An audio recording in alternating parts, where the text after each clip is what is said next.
সাবেক স্বরাষ্ট্রমন্ত্রী আসাদুজ্জামান খান কামাল বস্তায় করে ঘুষ নিতেন। মাদকদ্রব্য নিয়ন্ত্রণ অধিদপ্তর, পুলিশ ও ফায়ার সার্ভিসে নিয়োগ দিতেন তিনি বস্তা ভর্তি টাকা ঘুষ নিয়ে। পুলিশ সুপার নিয়োগের সর্বনিম্ন ৮০ লাখ থেকে ২ কোটি এবং পুলিশ সুপার পদায়নে ১ থেকে ৩ কোটি টাকা নিতেন। নিয়োগ বাণিজ্য করতেন বেপরোয়াভাবে। ২০২২ সালের ৩০ জুন গাজীপুর মেট্রোপলিটন পুলিশের কমিশনার হিসেবে নিয়োগ পান ডিআইজি মোল্লা নজরুল ইসলাম। ৫ কোটি টাকার বিনিময়ে তাকে পদায়ন করা হয় বলে অভিযোগ পেয়েছে দুদক। এসব টাকা বস্তায় ভরে পৌঁছে দেওয়া হয় কামালের বাসায়। অভিযোগে বলা হয়েছে, আসাদুজ্জামান খান কামাল স্বরাষ্ট্রমন্ত্রীর দায়িত্ব পাওয়ার পর থেকে ঘুষ হিসেবে বস্তায় ভরে টাকা নিতেন।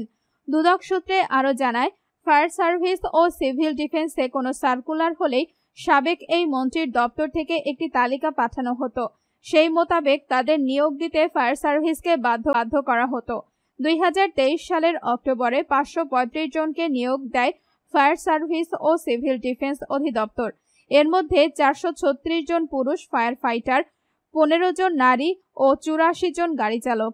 নিয়োগ কার্যক্রমের শুরুতেই মন্ত্রীর দপ্তর থেকে ২৫০ জনের একটি তালিকা পাঠানো হয় ফায়ার সার্ভিসের মহাপরিচালকের কাছে।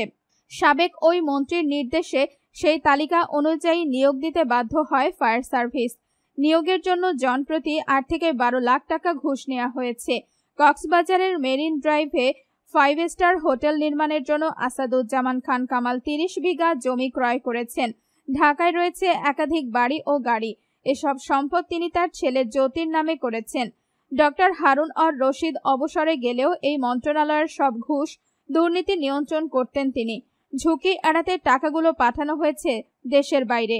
অভিযোগ আরও রয়েছে, বিভিন্ন জেলায় পুলিশ সুপার নিয়োগে সর্বনিম্ন ১ কোটি টাকা থেকে ৫ কোটি টাকা পর্যন্ত নিত এই চক্র। এই সিন্ডিকেটের আশীর্বাদ ছাড়া পুলিশের কেউ কোনো জেলায় বা গুরুত্বপূর্ণ পদে পদায়ন পেতেন না।